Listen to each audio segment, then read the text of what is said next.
Class 7th। I am Rashmi Vishwakarma and this is your Sanskrit class. बच्चों, आपके संस्कृत का मैंने 4th चैप्टर का फर्स्ट हाफ पोर्शन पिछले वीडियो में सेंड किया था और इस वीडियो में मैं सेकंड हाफ पोर्शन को आपको एक्सप्लेन करूँगी। अष्टावक्रः कथंचित राज्ञः जनकस्य सभायां प्रवेशं प्राप्तवान। अष्टावक्र किसी प्रकार से राजा जनक की सभा में प्रवेश प्राप्त किया। तस्य वक्रम शरीरम दृष्ट्वा, उसके वक्र शरीर को देखकर तत्र उपस्थिता सभासदा, वहाँ उपस्थित सभासद हसितुम आरभन, हंसना आरंभ किए। यदा ते ज्ञातवन्तः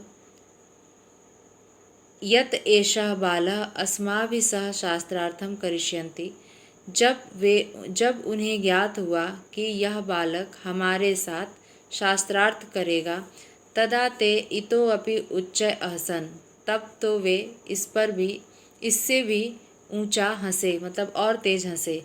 तान हसंतम दृष्टवा, ताम उन्हें हंसता हुआ देखकर अष्टावक्र अपि, अष्टावक्र भी उच्चैः अहसत, जोर से हंसे। अष्टावक्रम हसंतम दृष्टवा, अष्टावक्र को हंसते हुए देखकर राजा जनकः सभासदा च, राजा जनक और सभासद स्तब्धा संजात, स्तब्ध हो गए। राजा जनकः अष्टावक्रम हास्यस्य कारणम अपृच्छत, राजा जनक ने अष्टावक्र से हंसने का कारण पूछा। अष्टावक्रः अवदत्, अष्टावक्र बोला, हे महाराज, अहम तो श्रुतवान आसन यत भवतः ब्रह्मवेत्ता च सन्ति। हे महाराज, मैंने तो सुना था कि आप ब्रह्मवेत्ता हैं, किंतु एतान मिथ्या ज्ञान, लेकिन यह मिथ्या ज्ञान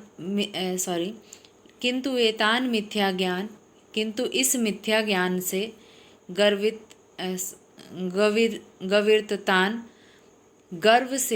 इस मिथ्या ज्ञान के गर्व से चर्मकारान दृष्टवा, चमड़े से बने हुए शरीर को देखकर अहम हसामि, मैं हंसा। किंतु एतान, फिर से देख लीजिए इस लाइन को, किंतु यह मिथ्या ज्ञान के गर्व से बना चमड़े के शरीर को देखकर मैं हंसा। भवान एव वदतु, आप यह बताइए, यदि मम शरीरम वक्रम, यदि मेरा शरीर वक्र है, तर्हि किं मम आत्मा अपि वक्रः, तो क्या मेरी आत्मा भी वक्र है।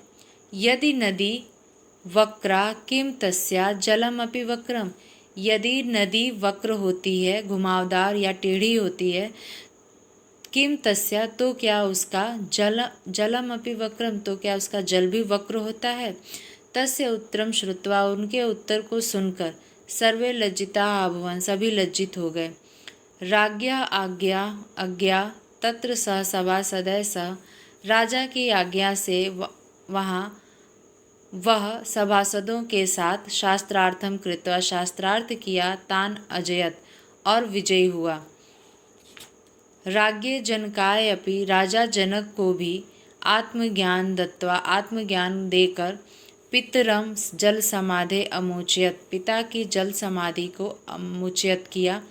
पितु आशीर्वादेन, पिता के आशीर्वाद से स्नानांतरम, स्नान के बाद अष्टावक्रस्य शरीरम, अष्टावक्र का शरीर सामान्यम अभवत, सामान्य हो गया। इसमें यह कहानी है कि अष्टावक्र जो थे वो अपने पिता की खोज में राजा जनक के दरबार में गए। राजा जनक के दरबार में जाकर उनकी हंसी उड़ाई सभासदों ने, और उसके बाद उन्होंने जवाब दिया। क्योंकि वो बहुत बड़े ज्ञानी थे, उस छोटी सी उम्र में भी वो ज्ञानी थे, तो उन्होंने वहाँ के सभासदों के साथ शास्त्रार्थ किया। शास्त्रार्थ करने के बाद वो जीते, और फिर उन्हें पता चला कि उनके पिता ने जल समाधि ले ली है, तो जल समाधि के पास जाकर उन्होंने प्रणाम किया, और उसके बाद उसी जल समाधि के पास उन्होंने स्नान किया, जिससे उनके शरीर का वक्रपन यानी जो टेढ़ापन था वो दूर हो गया। यही आपकी यह स्टोरी है। इससे रिलेटेड इस चैप्टर के ये शब्दार्थ दिए हुए हैं। इनमें से आपको जो शब्दार्थ आपको नहीं याद होंगे, पहले से नहीं पता होंगे उन्हीं शब्दार्थ को आप अपनी कॉपी में लिखेंगे। उम्मीद है कि यह चैप्टर आपको अच्छी तरह से समझ में आ गया होगा।